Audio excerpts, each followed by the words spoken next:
Assalamualaikum warahmatullahi wabarakatuh. Perkenalkan, nama saya Syarifah Ridani Alifah. Saya dari Universitas Malikus Saleh dari jurusan Ekonomi Islam. Nah, di sini saya akan membuat sebuah video tentang konsumsi di dalam ekonomi Islam.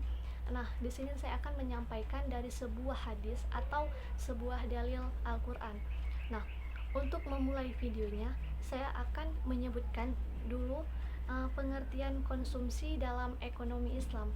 Nah, pengertian konsumsi dalam ekonomi Islam yaitu memenuhi kebutuhan baik jasmani maupun rohani sehingga mampu memaksimalkan fungsi kita yaitu sebagai hamba Allah untuk mendapatkan kebahagiaan atau kesejahteraan di dunia maupun di akhirat.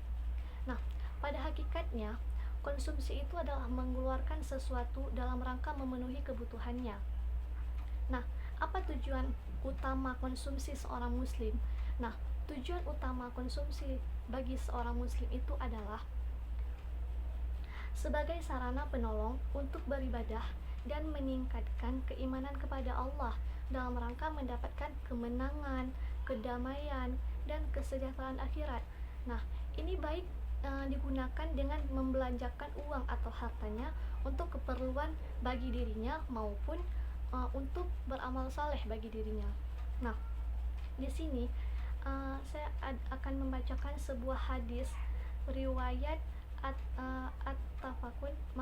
hadis riwayat muttafaqun alaih.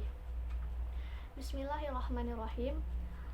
An Zakaria bani Abi Zaidah ani Sya'bi qala sami'tu Na'ama bani Bashiri yaqula ala mudabari wa huwal basibati ila zaniyah sami'ta Rasulullah sallallahu alaihi wasallam yaqulu al halala baini wa harrama baini wa wayanihuma musyatabihat la ya'lamaha katsira minan nas faman saqa syabahata tabara danahu wa aradahu wa min waqi'a fi syabahati waqi'a fil harama qara'iya hawalu hami yushak ayyari ta'i fiha awwa wa inna lakulli malaki hamila wa inna hamillah mahiya rahmati ala wa inna fi jasdi maqdagati idza salahati salih jasida kalam wa idza fasadil jasadi kilal qalam riwayat muttafaqin alaih. Artinya, dari Zakaria bin Abi Zaidah dari Al-Sya'bi berkata, saya mendengar Nu'man bin Bashir berkata di atas mimbar dan ia mengarahkan jarinya pada telinganya. Saya mendengar Rasul Shallallahu Alaihi Wasallam bersabda, halal itu jelas, haram juga jelas. Di antara keduanya itu subhat. Kebanyakan manusia tidak mengetahui. Maka barang siapa menjaga diri dari barang subhat, maka ia telah bebas untuk agama dan kehormatannya. Barang siapa yang terjerumus dalam subhat, maka ia seperti penggembala di sekitar tanah yang dilarang, yang dikhawatirkan terjerumus. Ingatlah, sesungguhnya bagi setiap pemimpin daerah larangan. Larangan Allah adalah yang diharamkan oleh Allah. Ingatlah bahwa sesungguhnya dalam jasad terdapat segumpal daging. Jika baik, maka baiklah seluruhnya. Jika jelek, maka jeleklah seluruh tubuhnya. Ingatlah itu adalah hati. Hadis riwayat muttafaqun alaih. Nah, yang dimaksud makanan yang halal itu yaitu makanan yang diperbolehkan oleh agama dari segi hukumnya. Yang dibolehkan oleh agama misalnya itu ialah buah-buahan, sayur-sayuran, dan lain-lain. Nah, makanan yang halal pada hakikatnya makanan yang diperoleh dengan cara yang halal pula, atau makanan yang diperoleh dengan cara yang benar. Nah, sedangkan makanan yang haram yaitu sudah jelas makanan yang dilarang oleh agama untuk dimakan, dan Allah menjelaskan sesuatu yang haram ada dua macam, yaitu haram zatnya dan haram arid. Haram harid itu yaitu haram mendatang karena suatu sebab. Nah, Makanan yang haram zatnya seperti daging babi, darah, bangkai, daging hewan yang disembelih atas nama selain Allah. Nah, itu adalah makanan yang haram. Sedangkan haram arid itu ialah itu haram dimakan karena cara memperoleh atau mengolahnya itu, misalnya ayam hasil mencuri dan sebagainya. Nah, adapun makanan yang baik, makanan yang tidak membahayakan bagi tubuh manusia dilihat dari segi kesehatan. Nah, makanan yang baik lebih bersifat kondisional. Maksudnya di sini adalah yaitu makanan yang menurut kita baik, belum tentu baik untuk orang lain, dan sebaliknya. Dan makanan yang baik menurut kita belum tentu halal, dan yang halal belum tentu baik untuk tubuh kita.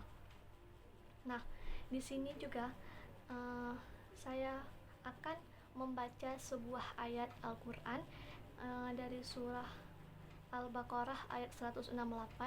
Nah, di sini ayat ini berhubungan dengan hadis yang tadi saya sampaikan. A'udzu billahi minasyaitonir rajim. Bismillahirrahmanirrahim. Ya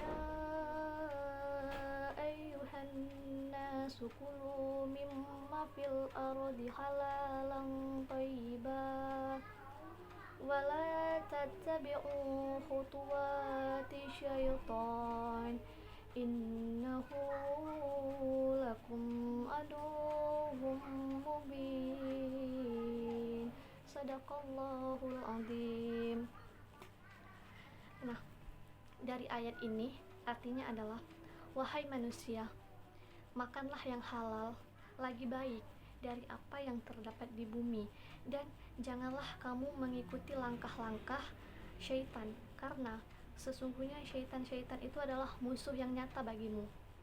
Nah, perintah pada ayat Al-Quran yaitu dalam surah Al-Baqarah ayat 168 ini ditunjukkan bukan hanya kepada orang-orang yang beriman, tetapi untuk seluruh manusia. Nah, ini menunjukkan bahwa bumi ini disiapkan Allah untuk seluruh isinya, untuk seluruh manusia, baik itu mukmin atau kafir. Nah, tidak semua yang ada di dunia ini otomatis halal dimakan atau halal untuk digunakan. Nah, Allah menciptakan ular berbisa bukan untuk dimakan, tetapi antara lain untuk digunakan bisanya sebagai obat-obatan. Nah, ada burung-burung yang diciptakan Allah juga untuk memakan serangga yang merusak tanaman. Nah, jadi semua apa yang Allah ciptakan di dunia ini, semua itu berguna. Nah, dengan demikian itulah, dengan demikian tidak semua yang ada di bumi ini menjadi makanan yang halal bagi kita, karena bukan semua yang diciptakan untuk dimakan manusia, karena yang diciptakan di dunia ini juga berguna untuk hal-hal yang lain seperti itu. Nah, karena itu Allah memerintahkan untuk makanlah makanan yang halal. Nah, di sini saya akan menyampaikan satu buah lagi dalil Al-Quran tentang konsumsi dalam Islam. Nah, masih dengan surah yang sama, yaitu surah Al-Baqarah, tapi di sini terdapat dalam ayat 172. A'udzu billahi minasyaitonir rajim. Bismillahirrahmanirrahim. Ya ayyuhalladzina amanu kulu min thayyibat ma razaqnakum washkuru lillahi in kuntum iyyahu ta'budun. Sadaqallahul azim. Nah, artinya yaitu, wahai orang-orang yang beriman, makanlah dari rezeki yang baik yang kami berikan kepada kamu, dan bersyukurlah kepada Allah jika kamu hanya menyembah kepadanya. Nah, di sini penjelasan dari ayat ini adalah dalam ayat 172 ini dijelaskan bahwa orang-orang yang beriman harus memakan makanan yang baik-baik dan halal yang kita hasilkan. Nah, yang mana telah Allah berikan kepada umatnya yang diperoleh secara berbeda-beda, dan kita harus selalu bersyukur kepada Allah atas apa yang telah diberikannya, karena hanya kepada Allah lah tempat kita meminta, atau hanya kepada Allah lah tempat kita meminta pertolongan. Nah, syukur adalah mengakui dengan tulus bahwa anugerah yang diperoleh semata-mata bersumber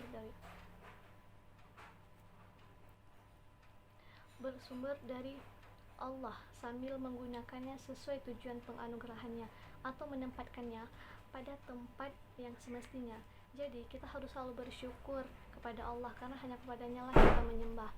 Dan mungkin hanya ini dalam video ini yang dapat saya sampaikan. Apabila terdapat kekurangan, saya mohon maaf, dan saya akhiri. Assalamualaikum warahmatullahi wabarakatuh.